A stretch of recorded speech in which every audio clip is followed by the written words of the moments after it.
Boa tarde, pessoal. Estamos aqui na reta final dessa disciplina, nesse semestre que virou um trimestre, um pouquinho menor que um trimestre. Propriedade magnética de materiais, que é uma disciplina optativa do Programa de Pós-Graduação em Física da Universidade Federal de Pernambuco. Estamos aqui, então, iniciando a aula 18. Nossas aulas terminarão na próxima semana, daqui a uma semana. E nós já tratamos na aula de segunda-feira sobre conceito de corrente de spin, o fenômeno de conversão entre corrente de carga e corrente de spin.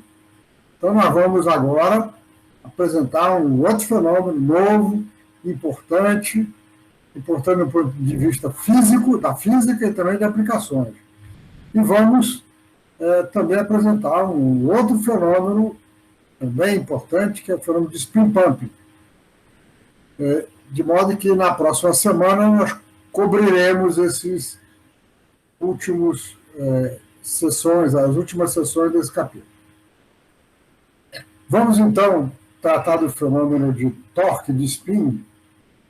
E, para isso, está aqui algumas pequenas considerações históricas, porque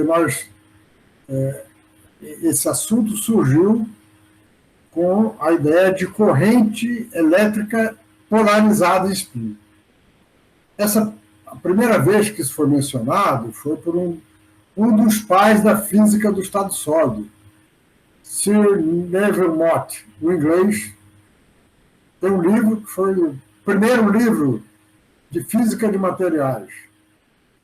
Veja, de 1936, Mott já tinha um livro texto didático que utilizava os conceitos de mecânica quântica para tratar correntes e materiais. E, naquela época, então, ele falou sobre uma corrente elétrica num ferromagneto, ela fica polarizada em spin. Porque se o ferromagneto tem a magnetização numa certa direção, elétrons passando por esse material magnético, os elétrons com spin na direção da magnetização vão ter uma seção de choque menor do que com o spin oposto. Então, a corrente que passa depois, ela fica polarizada em spin. Essa ideia foi retomada 50 anos depois por dois autores, Johnson e Silsby, em que eles fizeram um experimento de injeção de spin. Os resultados foram interessantes, mas a experiência não era muito clara e esse assunto ficou meio escondido durante algum tempo. Até que, em 1996, dois teóricos, Berger e Stronczewski. Berger era suíço, mas trabalhava nos Estados Unidos. E Stronczewski era polonês-americano. Os dois fizeram uma proposta teórica para injeção de spin. Vamos falar disso daqui a pouco, o que é. E as propostas foram feitas de maneira independente e com ideias bastante diferentes. A ideia do Stronczewski, que está nesse artigo aqui, de 96, era exatamente que ele considera uma tricamada, ferro-magneto, aqui o material não magnético, aqui outro ferro-magnético, a corrente passando pela primeira camada, ela vai ficar polarizada em spin. E ao entrar na segunda camada, ela vai exercer um torque sobre os spins, sobre a magnetização na outra camada. E ele escreveu uma expressão para esse torque, que está aqui e que nós vamos, então, explicar com mais cuidado. Mas, então, voltando à da questão da corrente polarizada com spin, se nós temos aqui uma corrente de carga em que os elétrons, metade dos elétrons tem spin no sentido e a outra metade spin no sentido oposto, essa corrente ela não carrega spin, mas carrega carga. Só que se ela passar numa tricamada,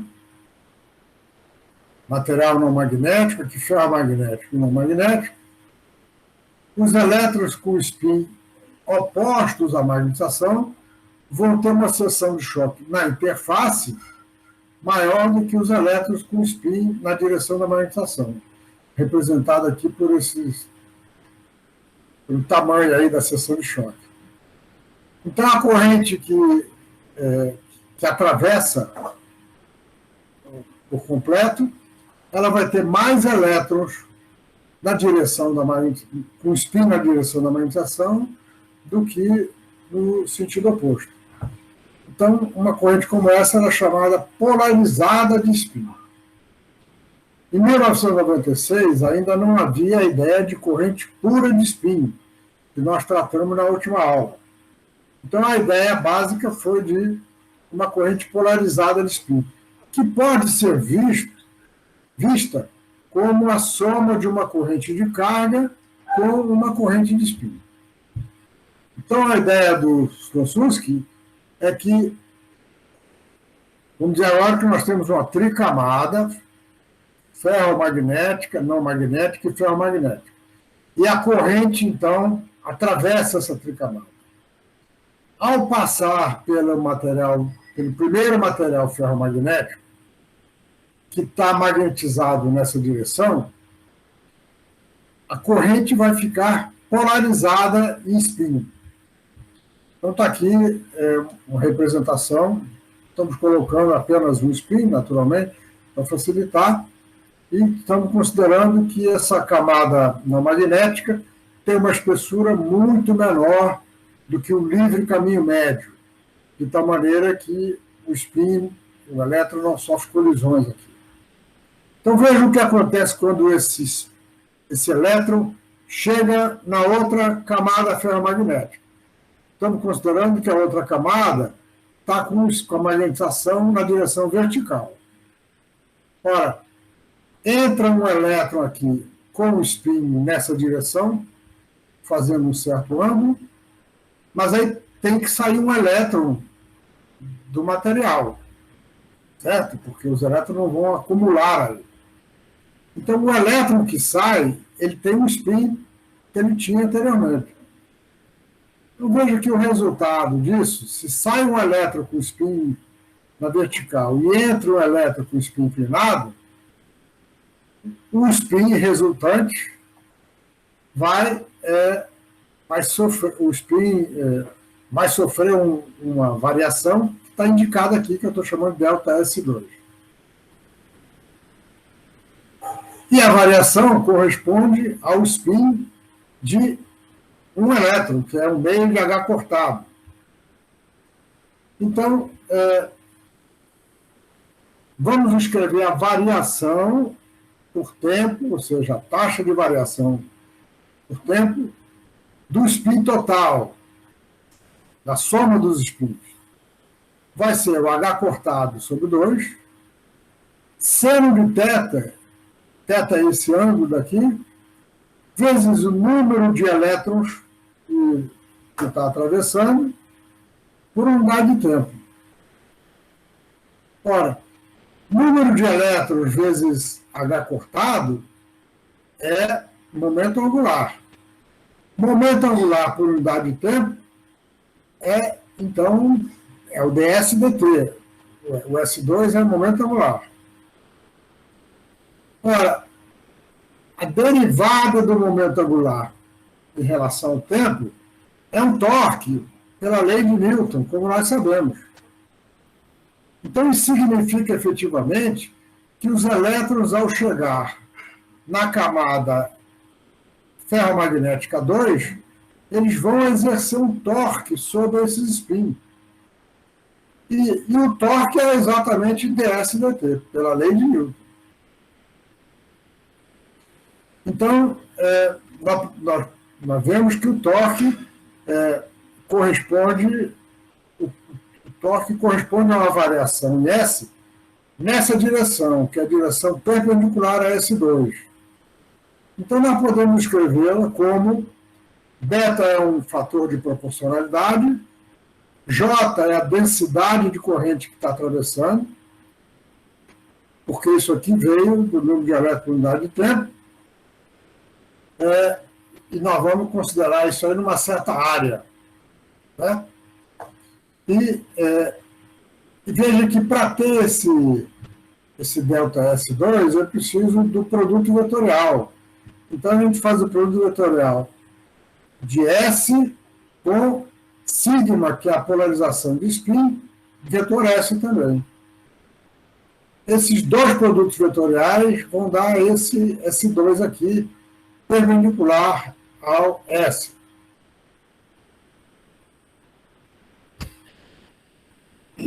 Então, como eu falei, o mecanismo do Berger era diferente, mas resultava basicamente da mesma forma. Passaram 3 anos, o Swansuski fez, então, uma outra proposta. Com base no torque transferido de spin, ele propôs, então, que uma corrente elétrica podia citar onda de spin. E a ideia básica dele é a seguinte: ora, esse torque, ele tem um efeito que pode ter a direção oposta ao efeito da magnetização, aliás, o efeito do damping, do amortecimento. Porque o efeito do amortecimento é levar a magnetização para a direção do equilíbrio.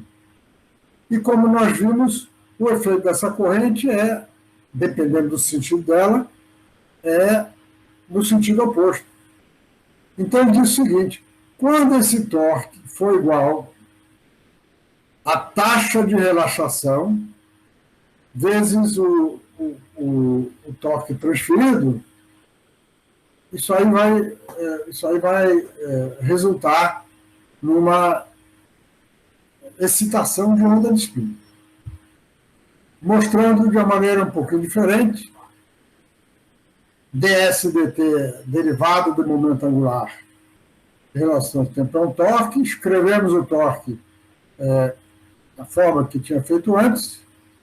Então, novamente, com a figura equivalente àquela anterior, essa figura do livro, se nós temos uma corrente tal que os elétrons estão passando aqui, na camada FM2, eles vão criar um delta S2. E nós podemos, então, escrever o torque de spin transferido. STT significa Spin Transfer Torque. Agora escrevemos com todas as grandezas, tem um H cortado, sobre 2E, T2 é a espessura da segunda camada. E P é a polarização da camada da corrente J. Porque só a parte polarizada da corrente é que vai produzir esse torque. E aí nós escrevemos aqui vetores unitários. S2, vetor S1, vetor S2. Vejam que S1, vetor S2, é um vetor que está nessa direção que eu estou mostrando com o cursor. E quando nós fazemos esse produto vetorial por S2, nós temos, então, o delta S2 saindo do plano. Vocês vão ter que fazer um pouquinho de produto vetorial para se convencer que é isso mesmo. Ora, se isso é um torque, nós podemos agora colocar esse torque na equação de movimento da magnetização. Para colocar na magnetização, eu tenho que multiplicar por gama, porque isso aqui é o torque sobre o spin. O torque sobre a magnetização vai ser gama vezes isso, gama é o fator giromagnético. Então, nós pegamos esse torque, multiplicando por gama, E vejo, então, que a equação de Landau-Lifshitz agora tem esse termo daqui, em que aqui eu tenho M2, isso aqui é S2, eu posso multiplicar por G, B, dividir pelo volume, vai virar M2. Então, esse termo daqui é um termo que vai ter a mesma direção de dm2dt. E o sentido dele vai depender do sentido de J. Então, esse é o termo de amortecimento da equação Landau-Lifshitz, e esse torque vai produzir um efeito que vai se somar ou subtrair ao efeito do amortecimento. Ou seja, enquanto o damping produz um torque que leva a magnetização para a direção do equilíbrio, esse STT, com a corrente no sentido correto, num dos dois sentidos, ela vai produzir um torque que afasta. Quando esse torque daqui for igual a esse, o amortecimento total é nulo. E aí, então, o sistema entra em oscilação. Então, essa previsão do Wilson-Suzuki foi uma previsão meio revolucionária, porque até agora, a única maneira que nós vimos de produzir o movimento de spin é aplicando um campo magnético de radiofrequência, de micro-ondas. E ele mostrou que isso pode ser feito com uma corrente DC. Professor? Ou não? E aqui é o Rafael, tudo bom? E esse movimento aí, ele é coerente? Ele é coerente. Coerente. Mas vou mostrar, eu acho que eu não lembro se eu mostrei ou não. Mas você pode demonstrar que ele é coerente, ou seja, o estado quântico de magno excitado por essa corrente é um estado coerente.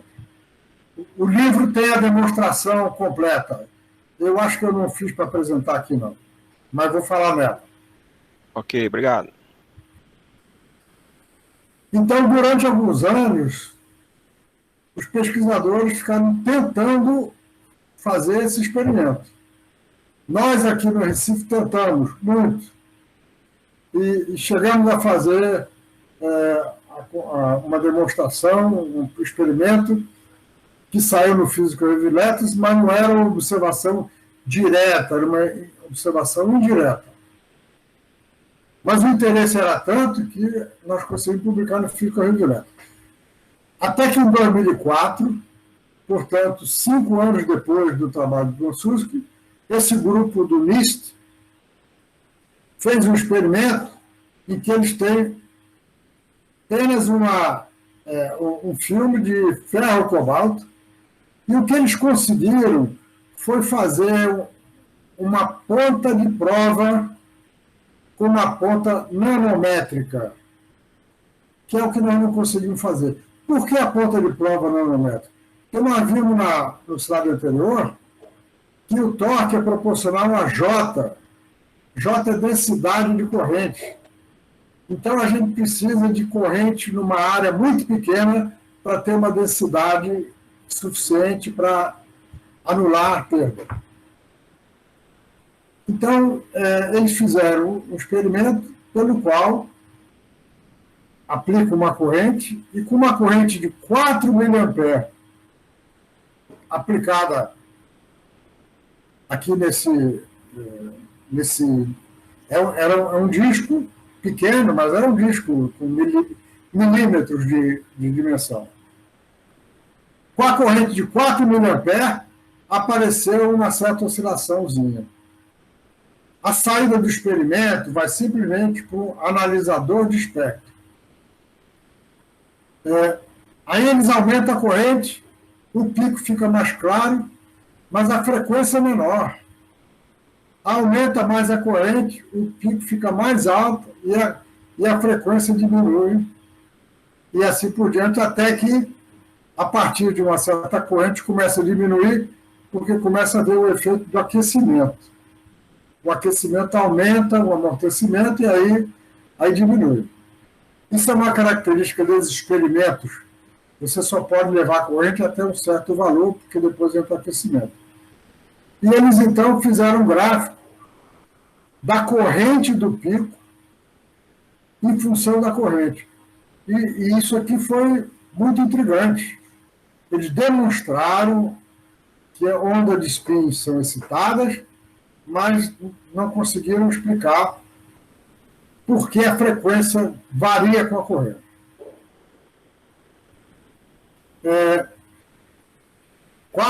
Quase na mesma época, o grupo de Cornell, onde Luiz Henrique Vilela Leão fez o pós-doutorado, fez um experimento. Uma característica de Cornell é que há algum tempo já eles implantaram um sistema de sala limpa, com fotolitografia de resolução nanométrica.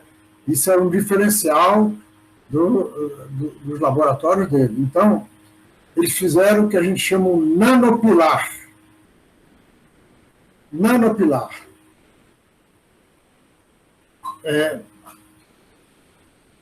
Então, está aqui o nanopilar. Isso aqui são 2 terminais de cobre.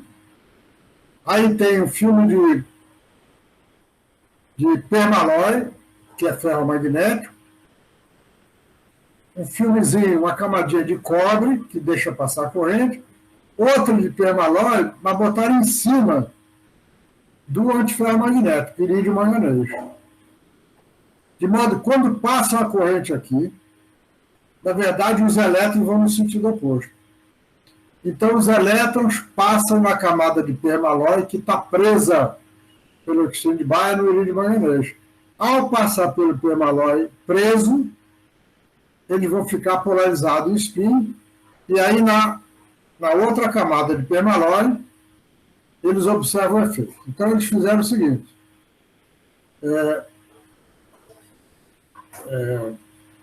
Eles fizeram medida em tempo real e aplicam um pulso de corrente. Ao aplicar um pulso de corrente, aparece uma oscilação, mas ela é amortecida. Ou seja, é como se a corrente jogasse um torque no spin, mas ela é menor do que a corrente crítica para alta oscilação, então essa perturbação ela morre no tempo. A corrente é de 0,6 mA. O tempo de decaimento é 0,86 nanosegundos. Aí vão aumentar essa corrente. Aumenta para 1,2 mA. Veja que o tempo de decaimento aumentou para 2,45. E aí eles fizeram um gráfico do que chama o damping parameter, que é inverso, é o inverso do tempo. Eta é o inverso do tempo. Aí fizeram um gráfico do inverso do tempo em função da corrente, até uma corrente de 1,4 mA.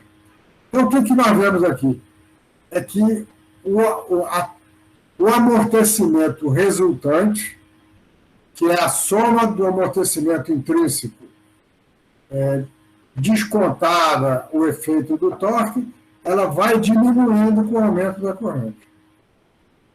E o que acontece a partir daqui? A partir da corrente crítica, aí eles veem, então, a medida no analisador de espectro, eles veem, então, picos como o pessoal do misto. Uma corrente de 1,3, 1,5, 1,7, 1,9. Então, quando a corrente é maior do que a corrente crítica, essa oscilação é sustentada. Se ela é sustentada, ela vai dar um pico no analisador de espectro. E, novamente, a frequência diminui com o aumento da corrente. Isso atraiu muitas pessoas para trabalhar nessa área, porque isso aqui representa um oscilador de micro-ondas que oscila apenas com uma corrente DC. E tem mais. Esse oscilador é sintonizável, porque essa frequência depende do campo magnético. É o campo magnético que diz qual é a frequência de precessão. Então, um oscilador sintonizável, funcionando com uma corrente, é de grande interesse comercial, né? Então, muita gente trabalhou nesse assunto para tentar fazer um oscilador gerando uma potência considerável, né, de miliwatts, para substituir os osciladores de semicondutores que têm frequência fixa. Mas o fato é que não se conseguiu até hoje fazer um oscilador com potência maior, porque isso aqui só funciona com amostras nanométricas. E aí o volume de produção de micro-ondas é muito pequeno. Então, as potências de micro-ondas são inferiores a 1.000 watts. Mas o assunto não morreu, não. As pessoas estão... Esse é um assunto de pesquisa que está sendo feita no dia de hoje.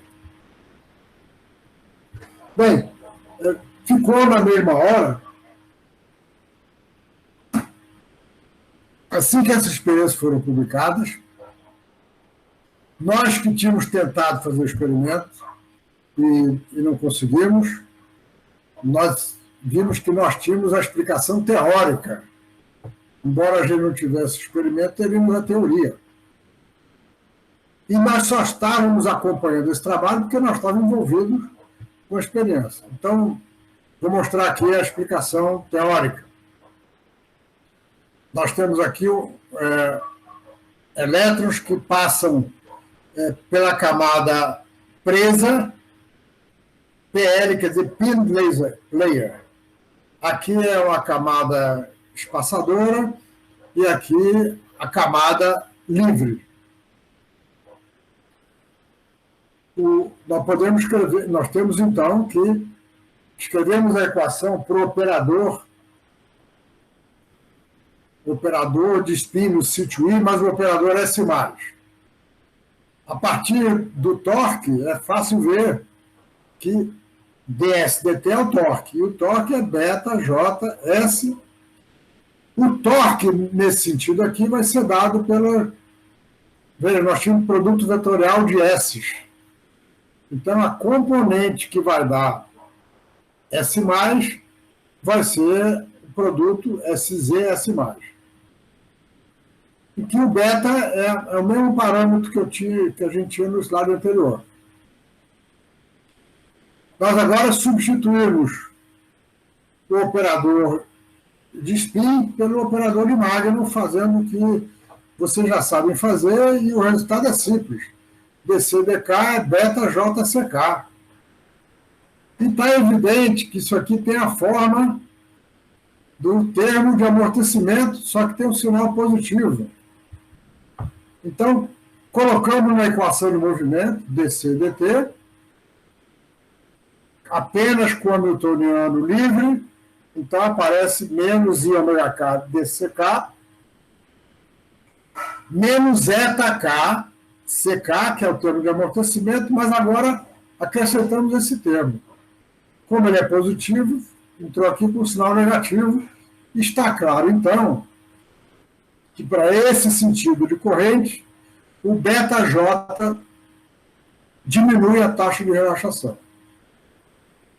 E diminui linearmente, como mostrado pelo experimento de Cornell. A solução estacionária dessa equação é essa daqui, simples, CK de zero, perturbação inicial, é elevado a menos I⍵kt, é elevado a menos ⍵k menos ΔJt, e que isso aqui é o amortecimento efetivo. E está claro que JC é ⍵k sobre beta, é só pegar o beta e botar aqui. Esse esse amortecimento vai ser... Isso aqui é maior do que zero. E como tem o sinal negativo aqui,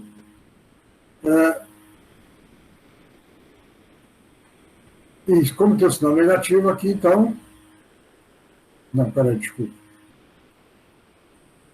Quando J maior JC, isto aqui é menor do que zero,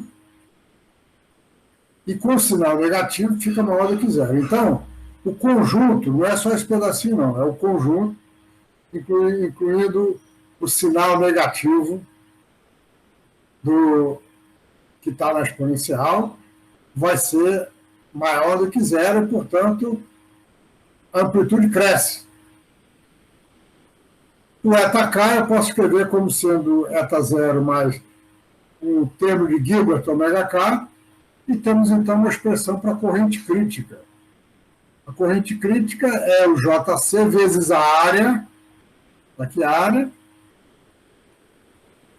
eta sobre beta. Beta era essa expressão daqui, então essa é a expressão para a corrente crítica. Quando a corrente toda é maior do que isto aqui, nós temos, então, a amplitude crescendo exponencialmente.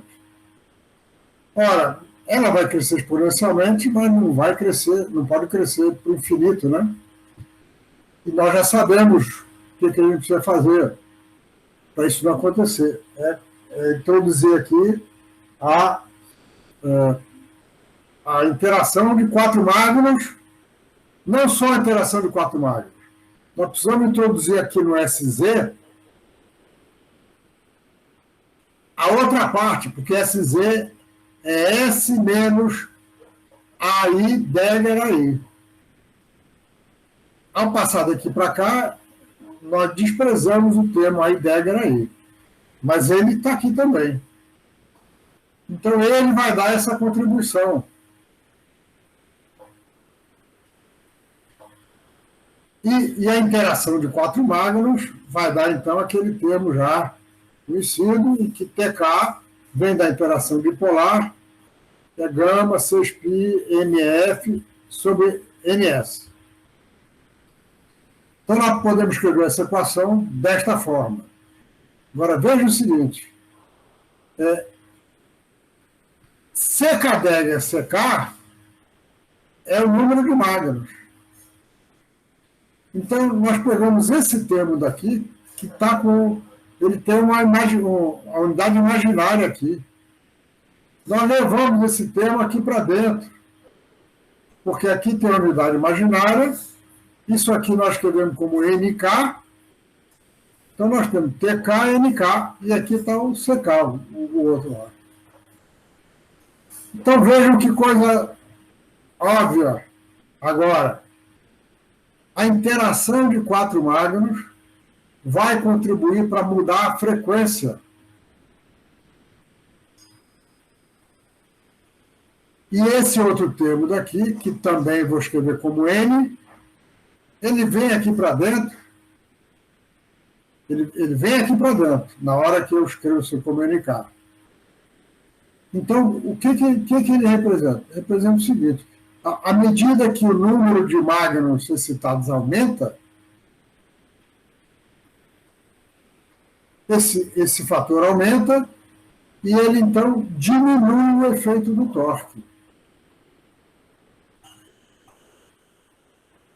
De tal maneira que, quando o efeito do torque for maior do que ℏk, a amplitude está aumentando exponencialmente e, num certo ponto, esse conjunto vai ficar igual a isso. E aí a exponencial vai estabilizar. Então, esse termo serve para estabilizar a população de mágnos. Esse é o efeito do spin torque. Isso aqui é o efeito da saturação. E esse aqui produz o deslocamento de frequência, que foi o resultado intrigante do pessoal.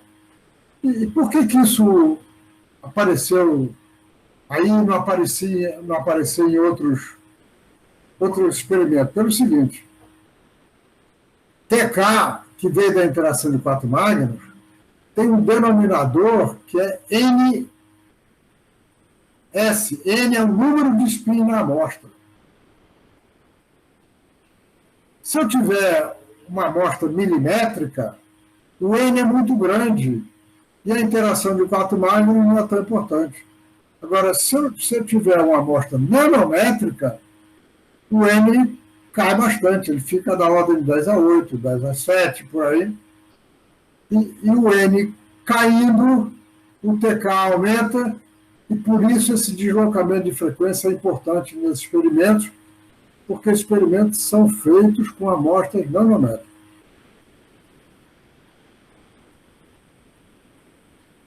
A partir dessa equação, nós podemos escrever uma equação para N, sabendo que dNK/dt, vocês já fizeram vários trabalhos de casa com isso, é dNCK/dt vezes CK, mais CK adega dCK. Nós obtemos uma expressão para NK e temos o N no estado estacionário. O número de Mach no estado estacionário é 2SN sobre 3 I menos IC sobre I. Ou seja, ele é maior do que zero, só quando o I for maior do que I crítico, como esperado. Agora, ele é proporcional ao número de spins na amostra. E por isso é que a potência é baixa, porque esse efeito ocorre em amostras nanométricas em que o número de spins é pequeno. Pequeno relativamente a amostras micrométricas ou milimétricas. Então, aqui nós temos uma expressão para IMS e nós vemos que varia linearmente com a corrente. Ou seja, quanto maior a corrente, varia linearmente com a diferença da corrente para a corrente crítica. Se o N aumenta linearmente com a corrente, a potência emitida vai aumentar linearmente com a corrente. E o deslocamento de frequência, que vai com NK, também vai aumentar linearmente com a diferença dessa frequência.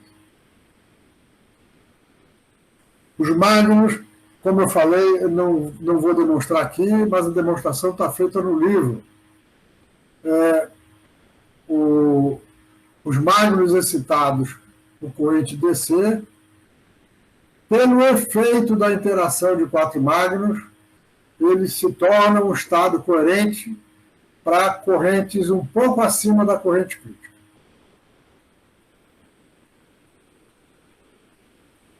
Perguntas?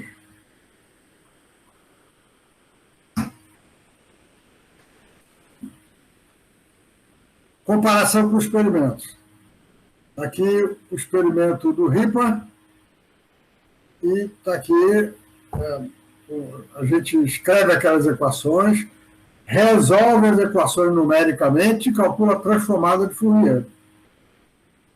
E o resultado lembra, é bastante próximo, qualitativa e quantitativamente ao resultado do Ripper. O único parâmetro ajustável foi a magnetização. Isso aqui também é teórico. Olha a variação da frequência com a corrente. É muito parecido com a curva dele. A comparação com os experimentos do grupo de Cornell também foi muito boa. E nós, então, publicamos um trabalho no Physical Review Letters, só teórico, já que a gente não consegue fazer experimento, pelo menos a gente faz a teoria, né? Publicamos um trabalho no Physical Review Letters em 2005 e depois um trabalho bem mais detalhado, com análise mais detalhada dos modos, num filme fino e assim por diante. O grupo de Cornell antes de fazer o experimento de excitação de onda de spin, eles fizeram um experimento muito importante. Veja que alguns são as mesmas pessoas. Borman, Myers e Ralph estão nos dois trabalhos. Ralph e Borman foram os orientadores do Luiz Vilela Leão. Borman faleceu no final deste ano. Borman faleceu esse ano. Antes de fazer o experimento da oscilação, eles fizeram um experimento em que passaram uma corrente no nanopilar, está aqui o diagrama do nanopilar, e mediram a resistência. A resistência é proporcional à magnetização. E olha que interessante, a primeira medida de baixo, em que eles variam o campo magnético e medem a resistência. Aí ele faz uma medida em que a resistência varia em degraus com o campo magnético estático variando. Devido à esterese, quando a magnetização de um filme está paralela à magnetização do outro filme, a resistência é menor. Quando eles estão numa situação intermediária, a resistência é intermediária, e quando elas duas são opostas, a resistência é máxima. Mas aí eles fizeram experimento variando a corrente. E vejo que variando a corrente também tem um ciclo de esterese. Eles mostraram que é possível mexer na magnetização com uma corrente. E mexer na magnetização significa aplicar um torque devido à corrente que está passando. Esse trabalho eles publicaram 5 anos antes do trabalho de oscilação do spin. Ele não chegou a despertar tanto interesse do ponto de vista da física, mas ele é importantíssimo para aplicações, o que só foi compreendido com um pouco depois, e que é a seguinte. Vamos dizer que nós temos uma camada ferromagnética presa na camada de ferromagnética. Aqui, um isolante. E aqui, uma outra camada magnética que é livre. Sendo aqui um isolante, quando nós passarmos uma corrente aqui, só vamos ter uma corrente se o isolante for muito fino, para a gente ter o efeito túnel. E o interesse no efeito túnel é porque a resistência, a magnetorresistência numa junção túnel é maior do que numa junção em que a gente tem aqui o metal. Bem maior. Chama Tunnel Magnetic Resistance. Então, se nós passarmos uma corrente aqui, significa dizer que elétrons estão entrando aqui, vão passar por essa camada, e dependendo, então,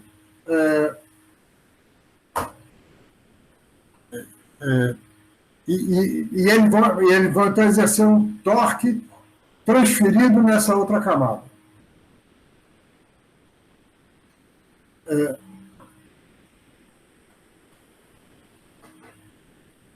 Antes disso, se a gente passa uma corrente aqui, se essas duas camadas estão orientadas no mesmo sentido, nós temos uma resistência baixa, bit zero. Se elas estão em sentido oposto, nós temos uma resistência alta. Então, claro, nós podemos usar a magnetização dessa camada para representar um bit 0 ou 1. Então, a passagem de uma corrente serve para ler a resistência, para dizer se é bit 0 ou 1. Agora, com o efeito de spin transfer torque, a corrente também pode ser usada para virar ou não a magnetização. Então, isso aqui é a base do que a gente chama memória magnética de acesso aleatório. A memória de acesso aleatório tem o que nós chamamos as linhas de bit e as linhas de palavras. E quando a gente passa corrente, se eu passo uma corrente nessa linha e nessa daqui, nós só vamos acionar esse elemento. Isso aqui é uma matriz. Numa matriz, uma certa linha, uma certa coluna só dá um elemento.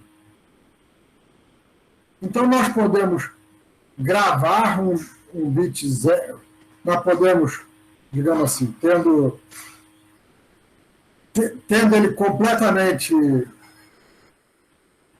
com bit zero, eu posso passar uma corrente e inverter uma organização. Então, eu posso gravar com corrente.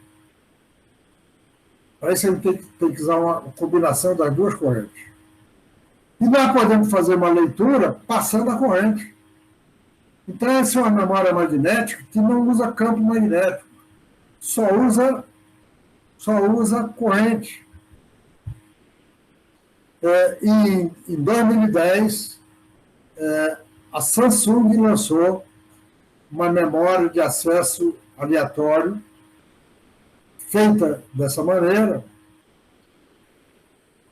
que tem a grande vantagem dela ser o que nós chamamos de indelével, ou não volátil. Porque a memória RAM que nós temos no nosso computador, em todos os nossos computadores, ela é feita de semicondutores. E a memória feita de semicondutores,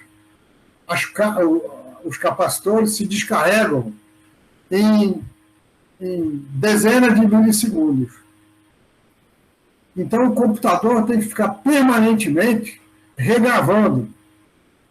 O nosso computador, a cada milissegundo, ele refresca as memórias, ele refresca a memória da memória. Isso gasta energia. Além de gastar energia, tem o seguinte: quando a gente desliga o computador, perde a informação. A memória magnética tem a vantagem de não perder a informação. Se eu tiver um computador em que a memória RAM é magnética, quando eu acabar de trabalhar com o computador, eu apenas desligo o computador, não tem que fazer mais nada. Ele não precisa nem fazer o boot para desligar. Ele desliga automaticamente. Basta apertar um botão ou fechar o computador.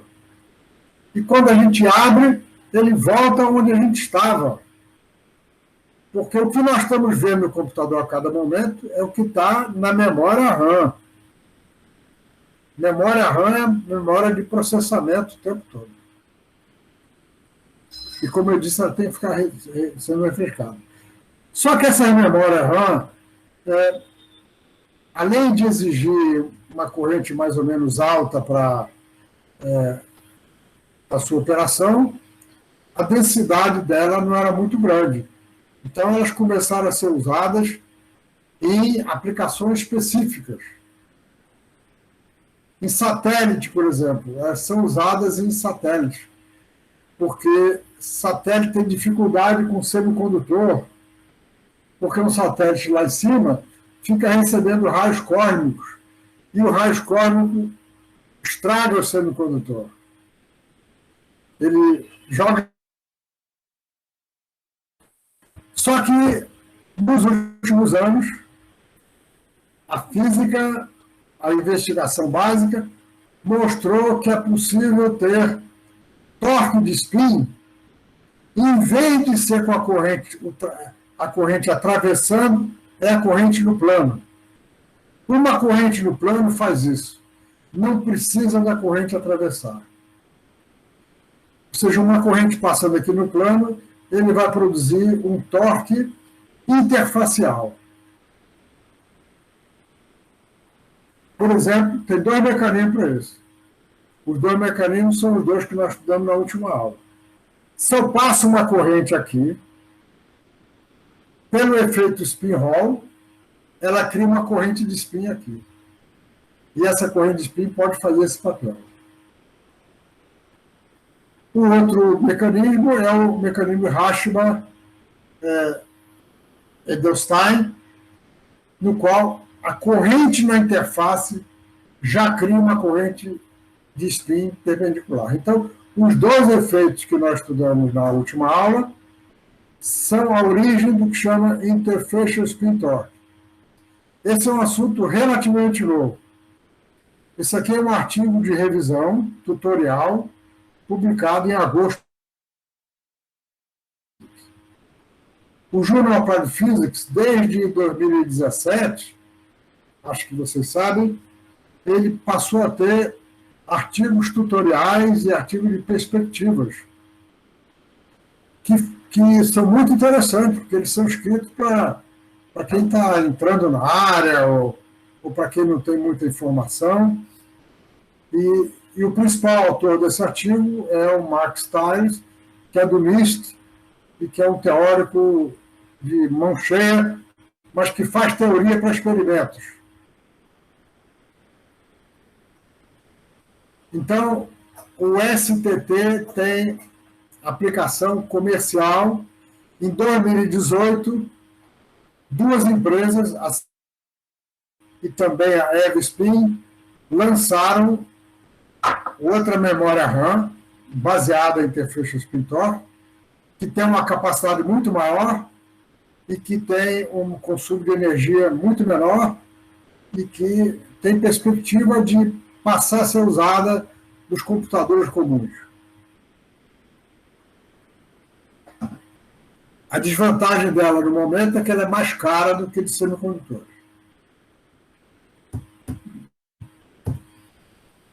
Terminamos esse assunto. Pergunto se tem dúvidas. Professor, uma curiosidade. Nesse efeito de spin torque interfacial, não precisaria de duas camadas, né, de ferromagnéticos. Basta uma, né? Não, mas veja, precisa das duas, porque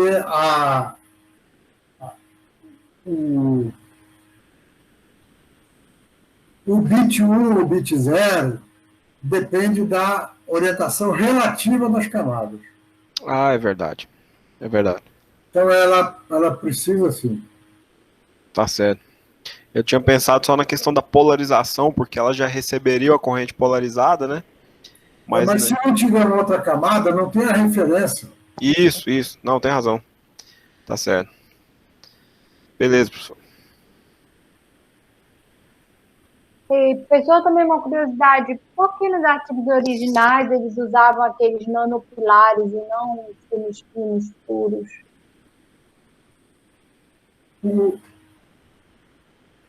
Os experimentos feitos com contato de fio têm a grande desvantagem é que esse contato é nanométrico e ele se deteriora facilmente. Então, um dispositivo feito com esse contato, ele não dura muito tempo, não. Uhum. Enquanto que, fazendo nanopilar, eles conseguem o mesmo efeito, que é conduzir uma densidade de corrente grande, mas eles têm um contato robusto. Entendi. Né? Uhum. Tá, obrigada.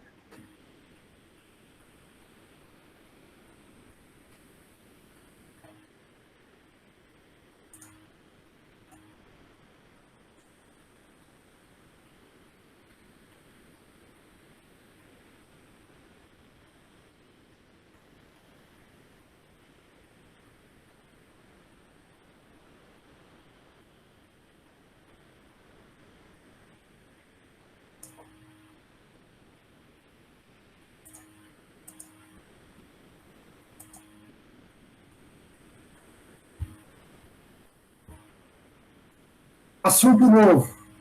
Outro fenômeno. Efeito spin pumping. Eu não consigo usar a palavra em português para isso. Spin pump é bombeamento de spin. Então, eu vou ficar usando a spin pump mesmo.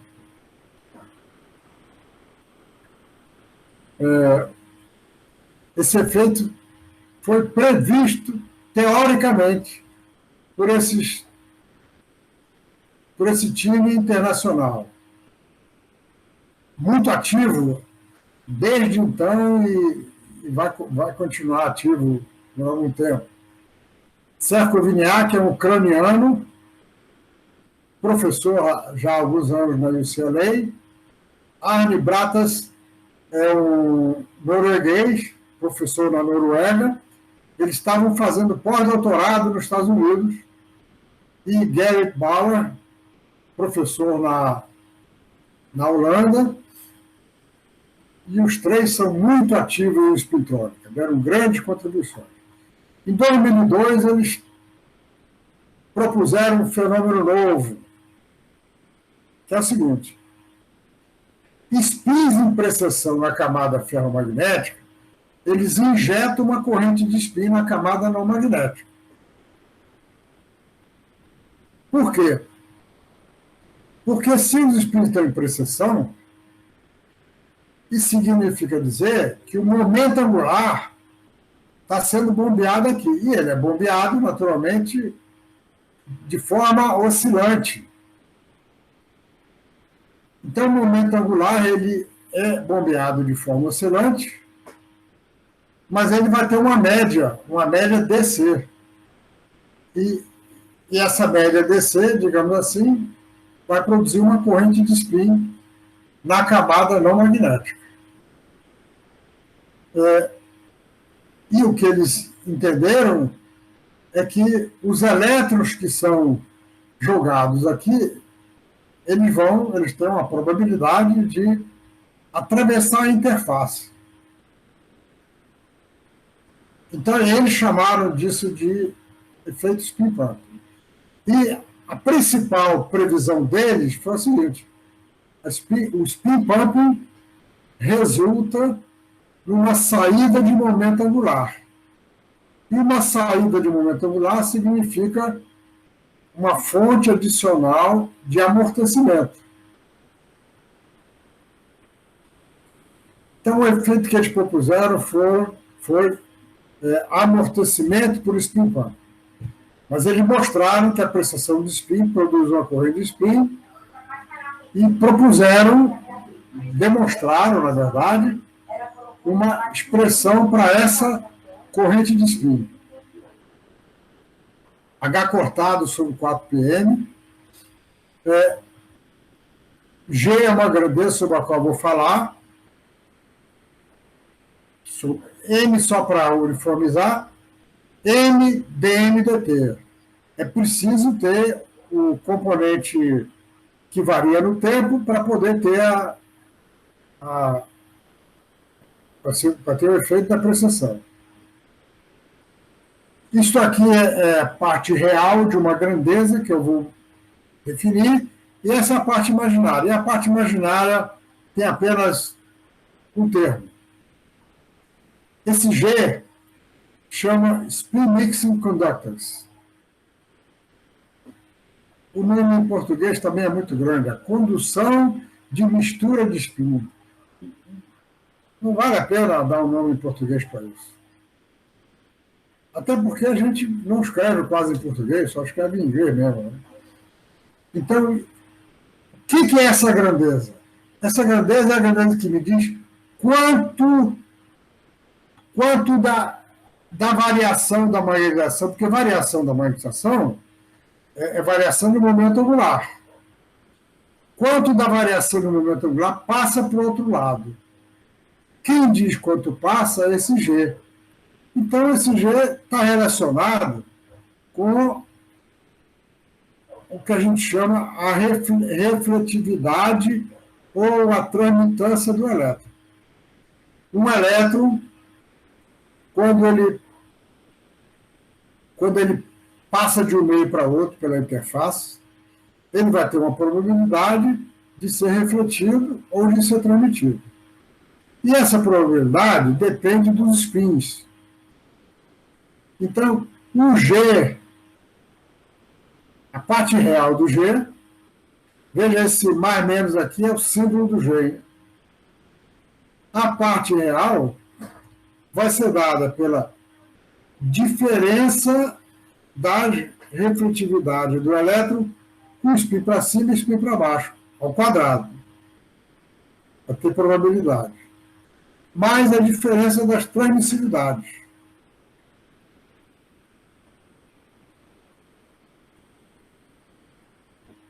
Por exemplo, veja que se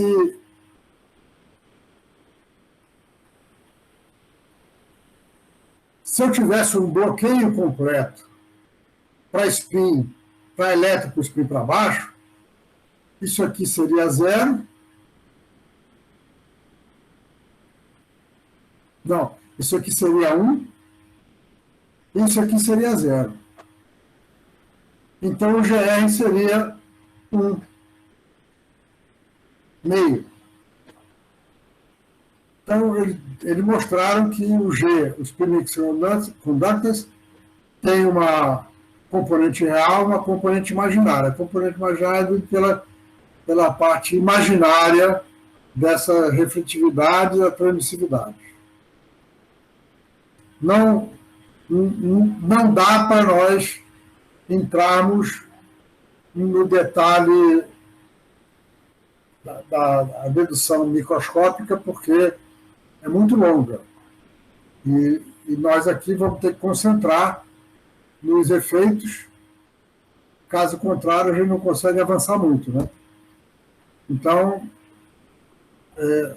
aceitem que esse G, Spin Mixing Conductors, é uma medida da transmissividade da corrente de spin, ou corrente de momento angular. Portanto, a magnetização precessionando produz uma corrente de spin que vai entrar no metal não magnético. Na aula passada, nós deduzimos as equações para a corrente, para o comportamento da acumulação de spin, da corrente de spin no metal não magnético. Então, agora vamos usar o que demonstramos, os conceitos que nós mostramos na aula passada. Na interface aqui, que nós chamamos de y igual a 0, a corrente de spin, e y igual a 0 na interface, é a expressão que eu mostrei no slide anterior. G, vou dizer já o que é efetivo, menos mais 4πm m dm dt. Nós estamos considerando que temos apenas a parte real, estamos considerando apenas a parte real do G. E tem o seguinte, é lógico que vai ter uma corrente de retorno aqui.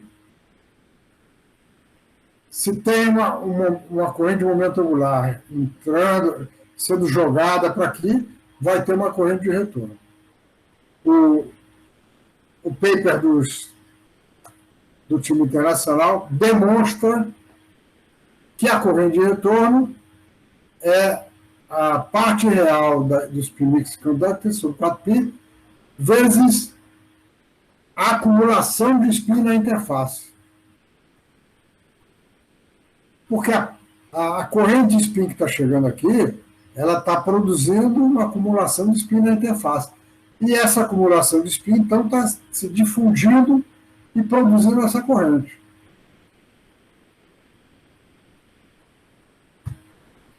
Então, a acumulação de spin no MN, eu vou considerar que ela está variando com a frequência da precessão da magnetização. E vamos, então, retirar a dependência do tempo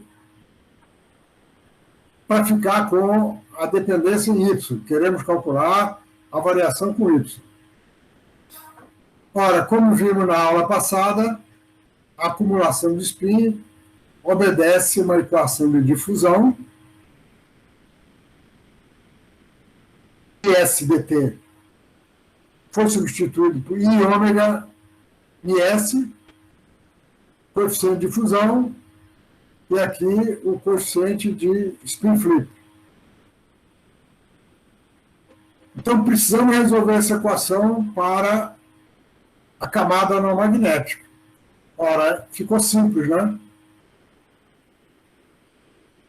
Qual é a função que derivada duas vezes vai dar ela mesma? Porque aqui eu tenho MS, aqui eu tenho MS.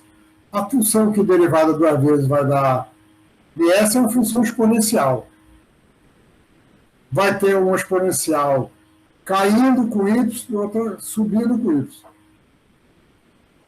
Mas aqui eu vou escrever, em vez de escrever duas exponenciais, eu já vou escrever funções hiperbólicas, porque eu já estou pensando na condição do contorno ali na frente.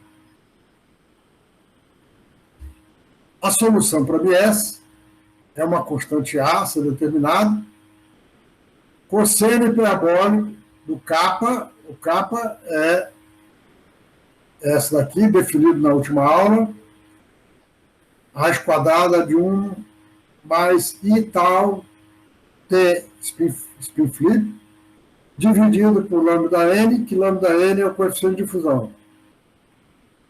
E o lambda n, coeficiente de fusão, é a raiz quadrada de D tal spin flip.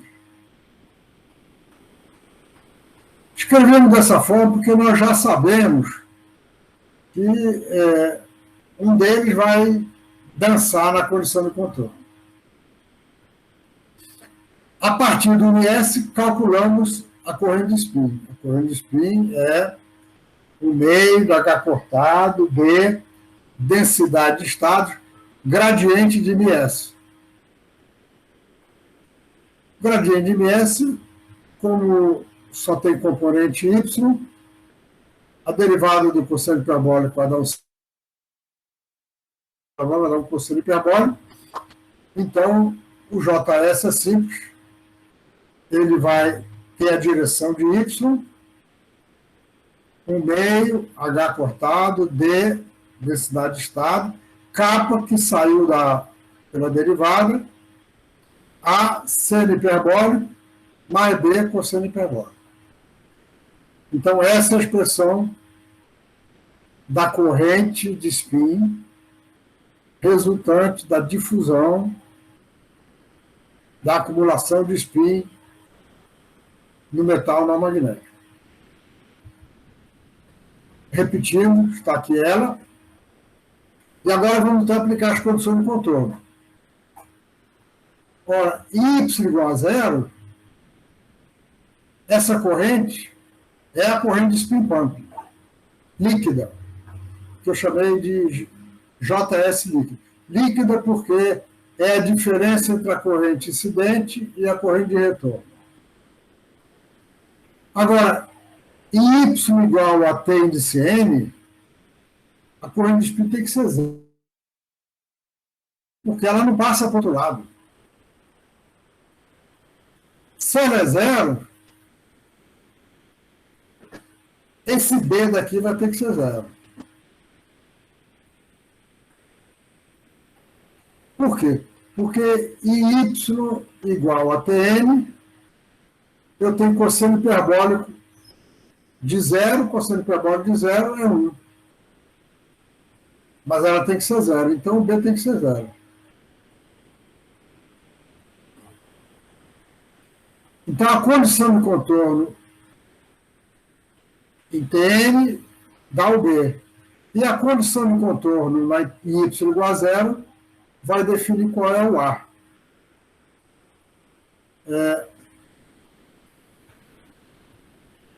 Como a corrente de spin vai ter que ser JS líquido, nós determinamos o A e levamos isso aqui, então, para a acumulação de spin que estava no slide anterior. A acumulação de spin vai ser proporcional ao JS em zero, naturalmente. Aqui os fatores. Cosseno hiperbólico, kappa e Y menos Tn. Esse cosseno hiperbólico é o da acumulação de spin, hein? porque a derivada dele deu o seno e a derivada do seno deu o cosseno. Quem desapareceu foi o B. Eu devia ter repetido aqui a expressão. Então, o B é nulo. O A é que é diferente de zero. E o MS vai com A cosseno hiperbólico disso aqui. Vou repetir depois. Então, esse é o MS. A partir do MS, calculamos o JS pelo gradiente. Aí ele ficou simples. Ele é o JS em zero, seno hiperbólico de capa, Tn menos Y, sobre seno hiperbólico de K, Tn. E em T é igual a zero, desculpa, em Y igual a zero, isso aqui é zero, eu tenho seno hiperbólico de K para Tn, dividido por seno hiperbólico de K para Tn, que é 1. E JS é igual a JS de zero, como tinha que ser. O JF igual a zero é dado por isso aqui, em que o G efetivo é os P-mixing conductors, já levando em conta a corrente de retorno. É possível mostrar, está feito em papers, que ele é dado por essa expressão daqui, já com alguma complicação a mais, onde apareceu essa grandeza que envolve o tempo de relaxação de elétron dividido pelo tempo de spin flux.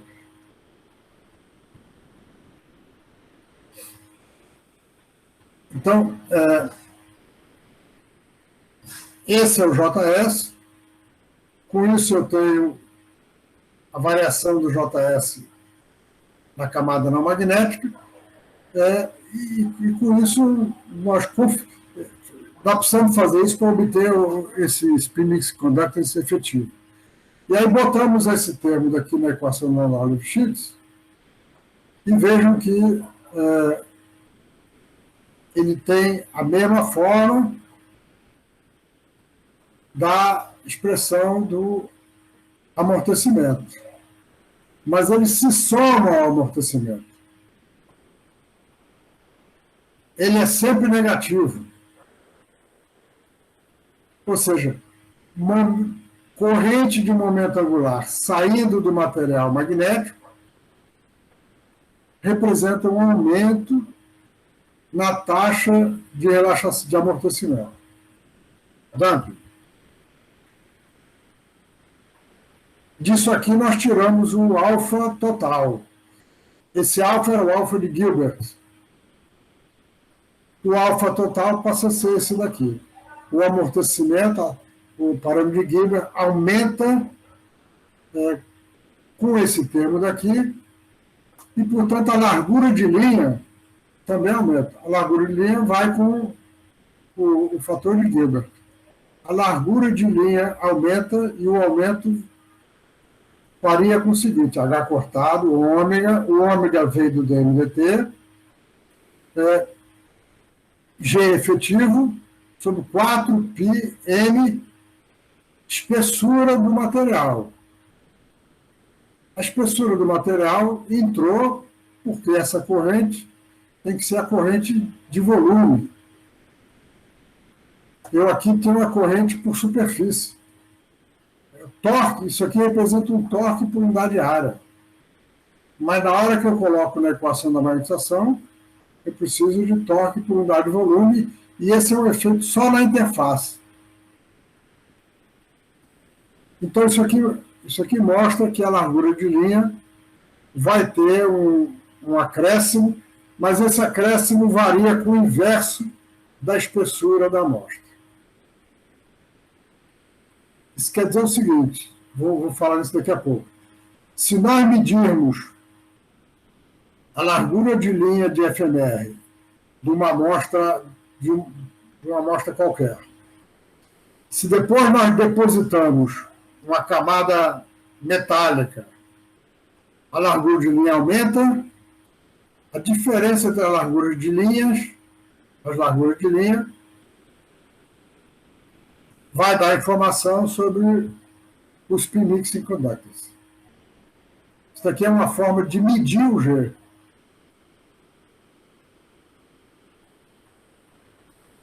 Como é que nós fazemos isso? A experiência de ressonância magnética fazendo, aplicando um campo de micro-ondas perpendicular ao campo magnético.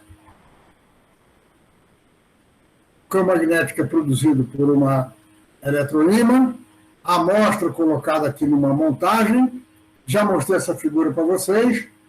A gente faz a variação do campo magnético e mede a derivada da absorção, que vai dar, então, uma derivada lorentziana. Isso aqui é para um filme de permalói puro, 60 nanômetros.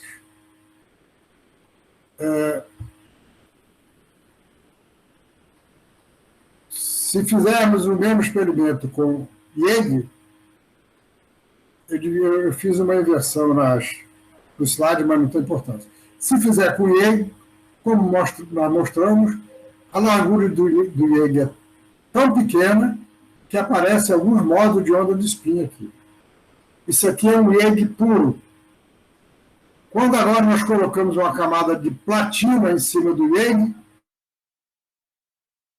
a largura, que era 0,31 Western, passou a 0,91. Isso é resultado do spin, pumping, damping. Aumento do amortecimento. Ele vai fiz uma inversão e eu devia ter mostrado esse slide antes. Pelo seguinte, aquela curva do permalói que eu mostrei corresponderia a essa curva vermelha aqui. Se nós fizermos um experimento com espessuras diferentes, nós vamos obter essas medidas para a largura de linha. Ela é em torno de 22 Western, mas à medida que a espessura vai se aproximando de 10 nanômetros, diminuindo, nós temos um aumento considerável na largura de linha. Passou de 22 para 35 Western. Essa linha preta é a linha resultado de um fitting feito com 1/T², que é devido ao amortecimento por 2 magnums, que nós falamos há um mês atrás. Um filme, qualquer filme que se fabrique, tem uma rugosidade na superfície. Essa rugosidade produz espalhamento de 2 magnums, e nós mostramos que o espalhamento de 2 magnums ele produz um amortecimento que varia com 1/T². T é a espessura do permalói. Agora vamos ver o que acontece quando nós colocamos um filme de platina em cima do permalói. Aí a curva, eu não escrevi aqui a espessura para esse filme específico. Deveria ter escrito, eu vou corrigir isso no outro slide, quando fizer o slide. Quando a gente coloca uma camada de platina, olha como a largura de linha aumenta consideravelmente. E nós podemos fazer essa medida agora variando a espessura do permalói e com uma camada de platina com espessura fixa. Olha o resultado. A platina tem espessura fixa, 10 nanômetros, e a espessura do permalói varia, e vejam que a largura de linha aumentou consideravelmente. Para o filme de espessura 4 nanômetros, a largura de linha foi para 60 e tantos Western. Passou de 20 e pouco para 60 e tanto, multiplicou por 3.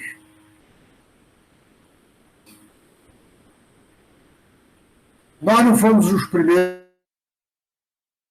japoneses. Aliás, os japoneses reportaram esse efeito quando a teoria estava sendo feita, em 2002. Essas medidas aqui foram feitas em 2013 e elas servem para uso didático. Essa curva que tem aqui agora é uma curva feita com a soma de um termo que varia com 1 sobre t ao quadrado e um termo que varia com 1 sobre t, porque o spin pumping damping varia com 1 sobre t. E não como 1 sobre t ao quadrado. Por isso as duas curvas elas não se acompanham, porque 1 sobre t demora mais a crescer. Demora mais a crescer à medida que t diminui.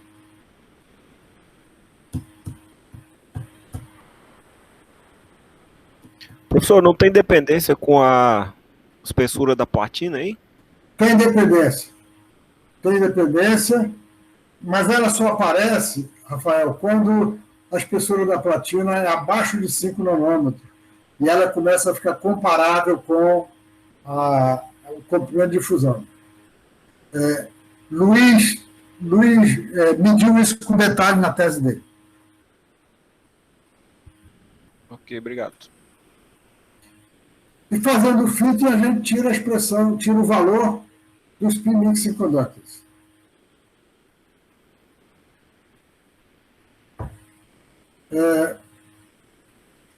O campo de ressonância também muda. E ele muda porque tem a parte real, a parte imaginária do spin mixing conductors representa uma mudança no campo magnético. Então, o campo de ressonância também muda e a medida está feita aqui. Só que não é fácil você chegar a essa conclusão, extrair, porque o campo de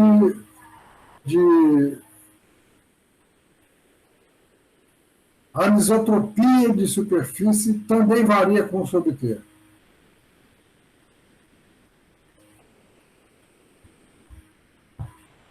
Bem, quando essa teoria do spin pump foi proposta, Antônio, nós já estávamos fazendo filmes com o Spotlight. E aí, em 2005, eu já estava meio afastado, estava envolvido com gestão de ciência e tecnologia, acompanhando as coisas meio de longe. E Antônio, com seus estudantes, Luiz, Roberto e Alexandre, fizeram uma tricamada e puseram 2 contatos com tinta de prata na extremidade de um dos filmes, dos filmes de cima, mediram a ressonância ferromagnética. Está aqui o sinal da ressonância ferromagnética. Mas aí mediram a tensão. E a tensão dá uma lorentziana bonitinha em cima da ressonância, que corresponde à lorentziana da ressonância. Só que na medida de ressonância, a gente está medindo derivada da absorção em relação ao campo magnético. Se nós integrarmos essa curva, vai dar uma lorentziana bonita. E esse resultado foi apresentado por Antônio na Conferência de Magnetismo de 2004 e publicado num suplemento do Journal of Applied Physics.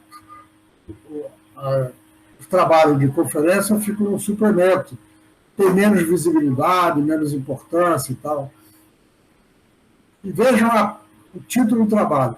Será uma evidência do spin pumping?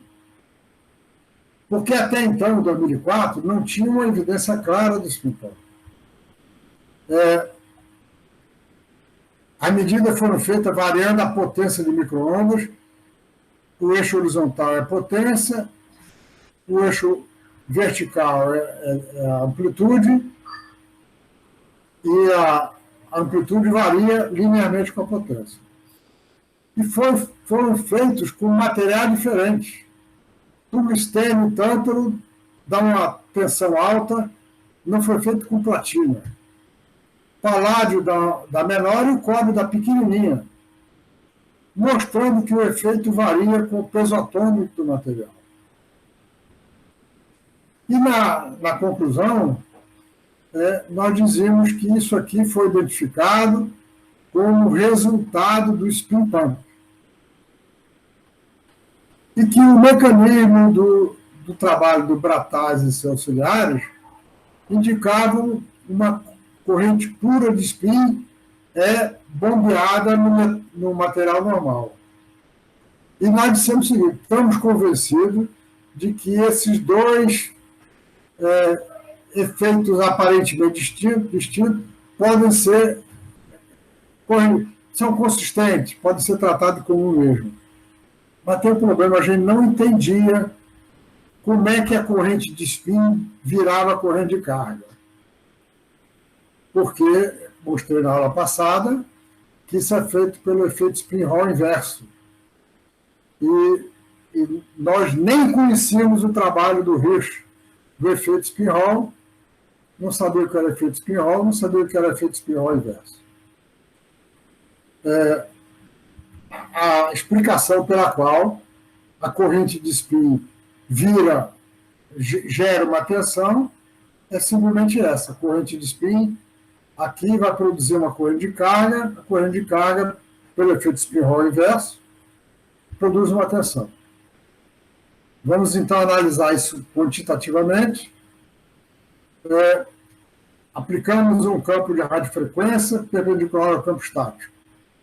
Ele vai então fazer a magnetização precessional. Se o material ferromagnético é metálico,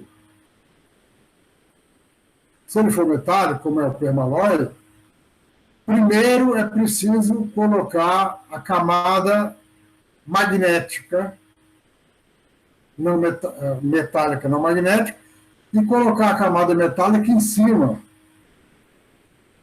para que a corrente de spin produzida por ela entre na camada não magnética, e aqui então ela vai gerar a tensão pela corrente de carga.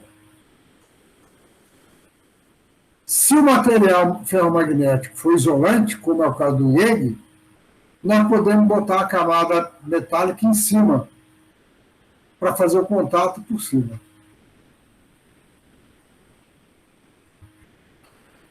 Então, consideramos que a magnetização tem uma componente estática grande, muito maior do que as componentes universais.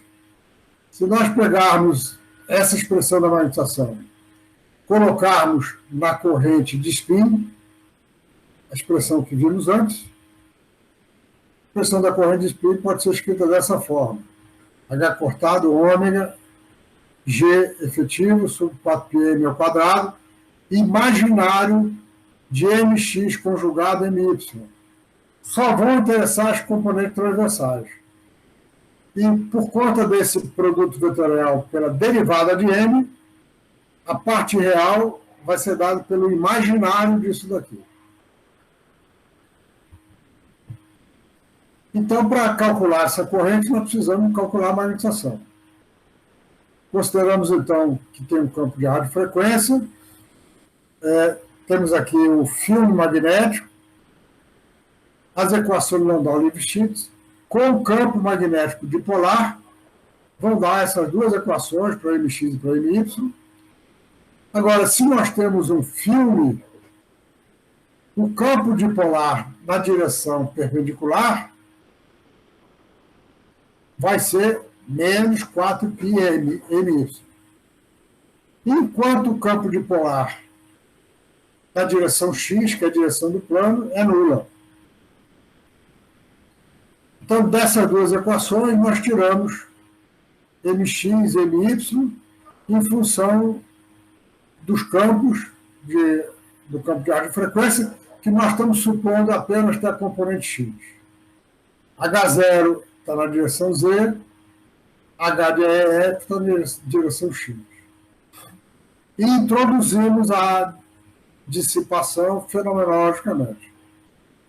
Então, nós temos essas expressões para MX e MY, que são as mesmas que nós vimos há um mês.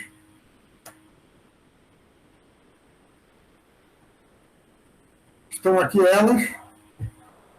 Nós sabemos que para filme fino, a magnetização pode ser substituída por uma magnetização efetiva,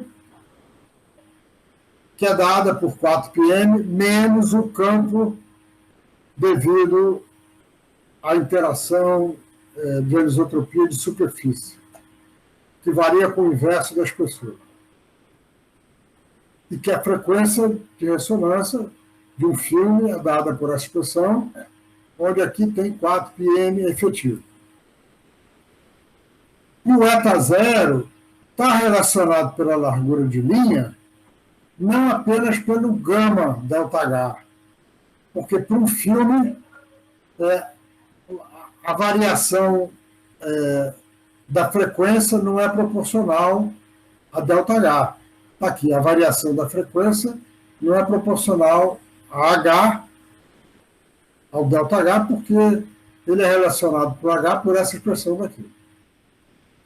Então, eta zero está relacionado com ΔH por essa expressão mais complicada, mas nada muito complicada. Essa expressão da corrente de spin do slide anterior, se nós pegarmos esses MY, XMY e esse JS,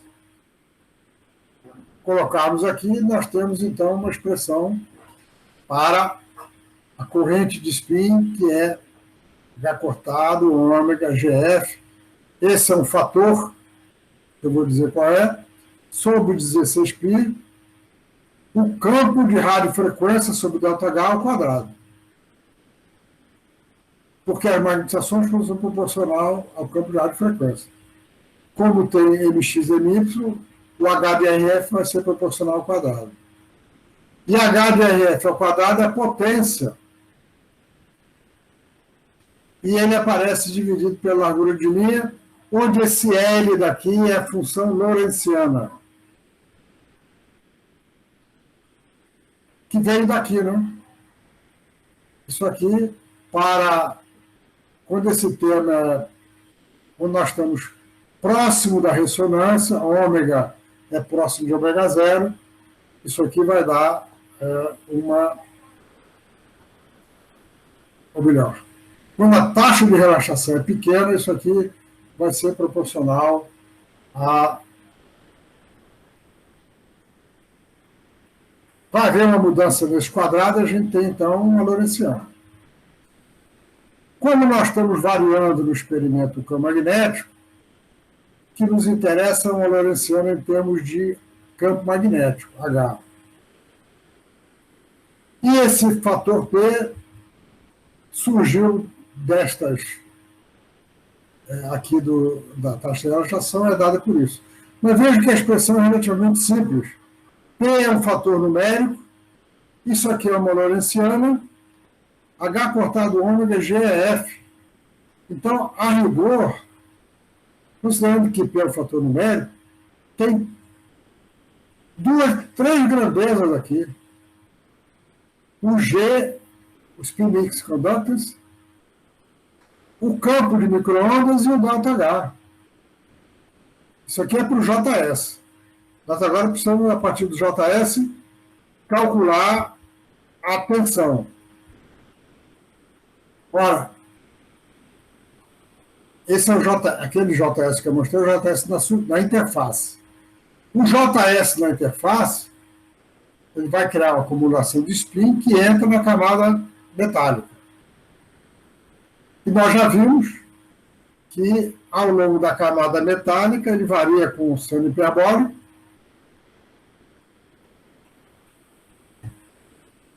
Se ômega tal SF é muito menor do que 1, o K é aproximadamente 1 sobre lambda M.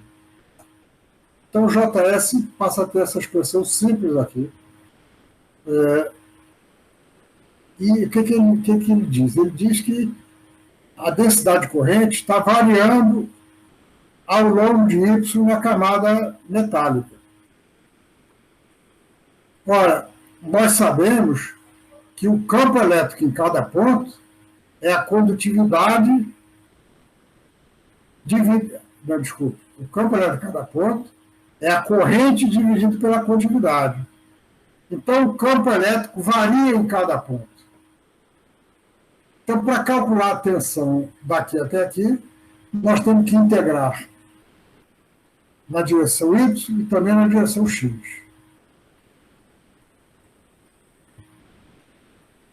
Essa é a corrente de carga no interior do material não magnético. Desculpe, essa é a corrente de spin no interior da camada não magnética.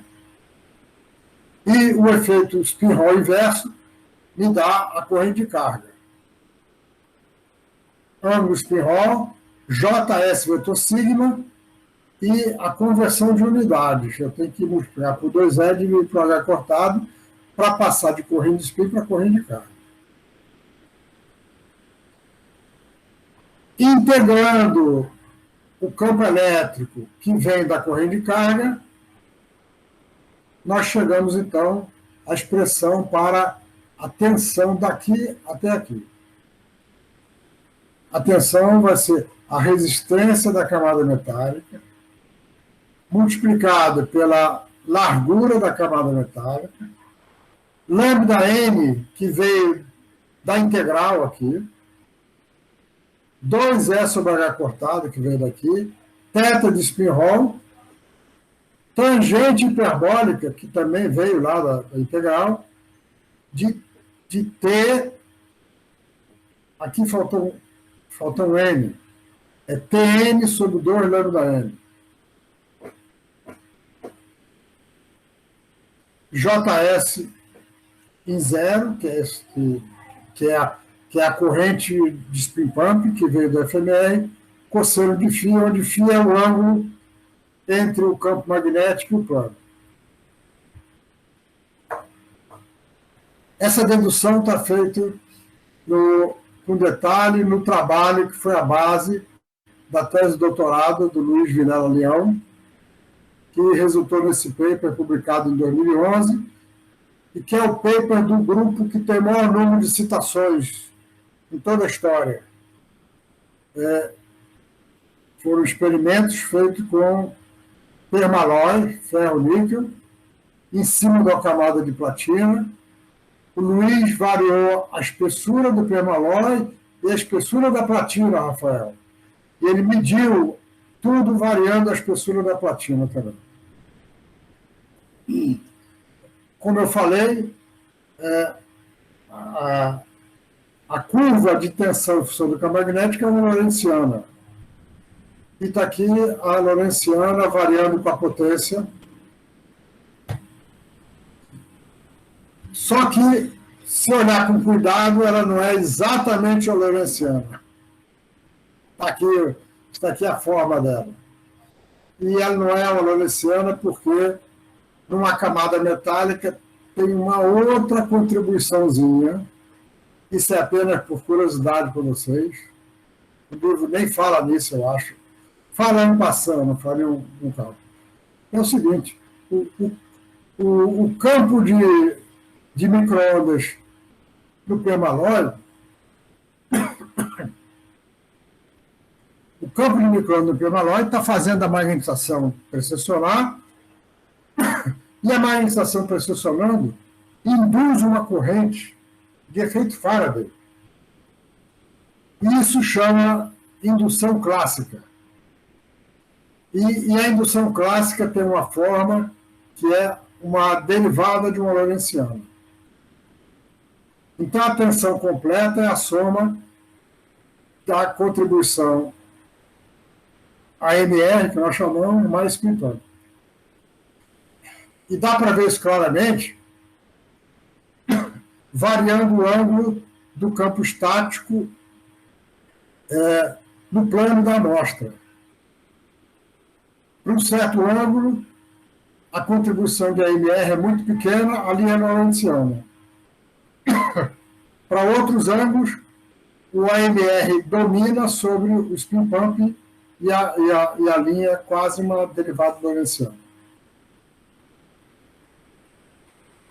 Isso aqui são figuras do trabalho do Luiz, não estão no livro, eu estou mostrando por curiosidade. Se nós fizermos o experimento com o IEG, aí não tem contribuição do AMR, já que o AMR é a indução clássica no material ferromagnético. Então, como eu mostrei anteriormente, quando a gente bota a platina, a largura de linha aumenta, e se nós medirmos a tensão da platina, olha que curva bonitinha que a gente obtém.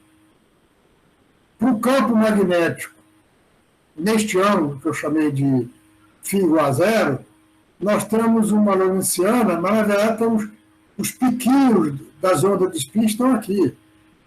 Cada modo desse vai dar uma lorentzianazinha. Se nós invertermos o campo de 90 graus, o sinal desaparece. Essa linha preta. Desaparece porque o produto vetorial de sigma por JS é zero.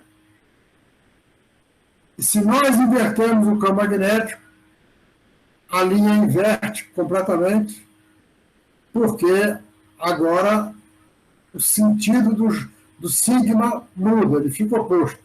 O JS tem o mesmo sentido, mas o sigma, que é o sentido da polarização, inverteu.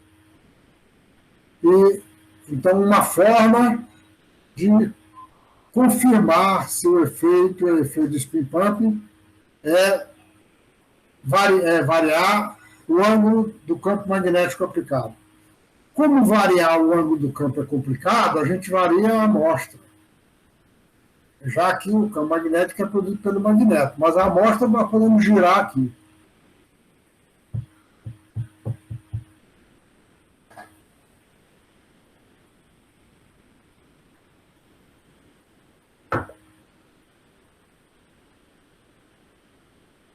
Do efeito spin pumping elétrico. Essa nomenclatura não é completamente homogênea na comunidade. Nós passamos a chamar efeito spin pumping elétrico. Só para terminar, eu resolvi mostrar esse slide porque achei que o Joaquim ia estar aqui. Viu, Rafael? Joaquim foi o primeiro a pegar um filme de platina, de IEG, e em cima botar uma camada metálica antiferromagnética, irídio manganês. Ele também botou platina. Essa figura que eu acabei de mostrar é do trabalho dele. Então, com a platina, a figura é essa que eu mostrei. Com o irídio manganês, que é um metal antiferromagnético. Olha que medida bonita, os picos aqui. E variando o ângulo do campo,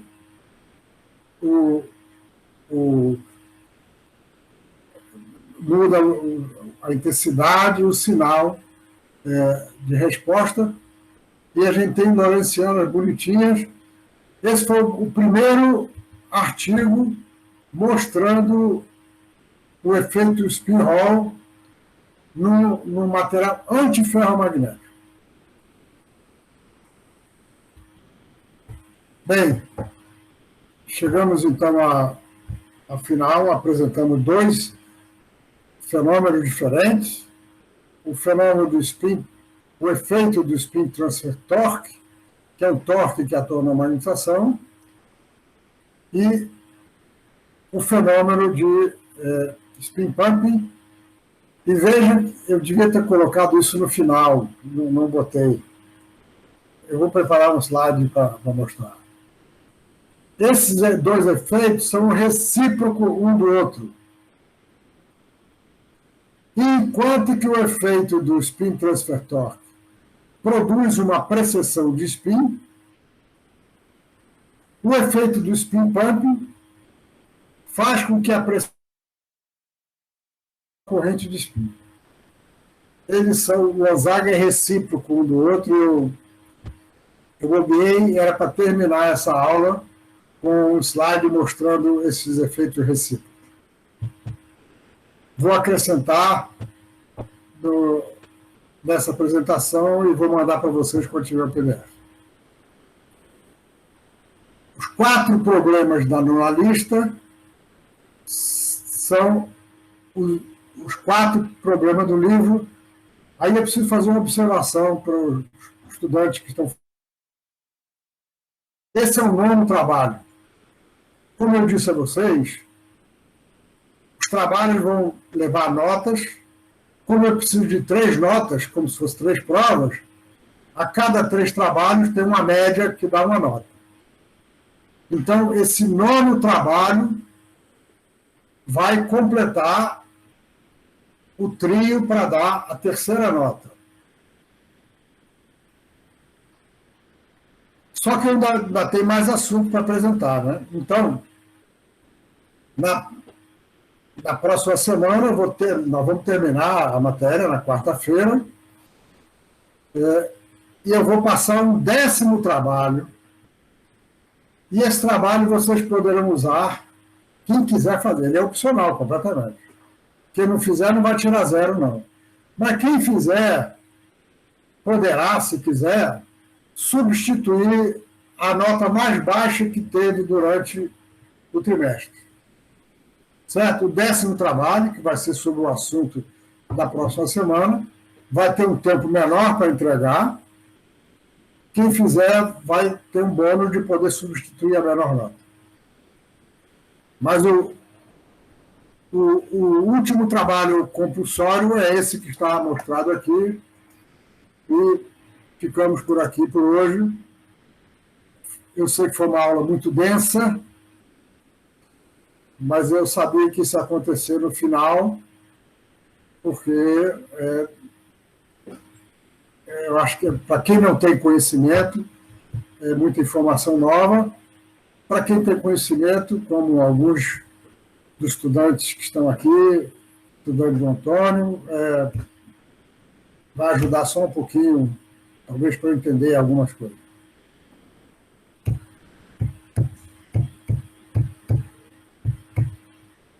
Caio, por favor, pode interromper a gravação.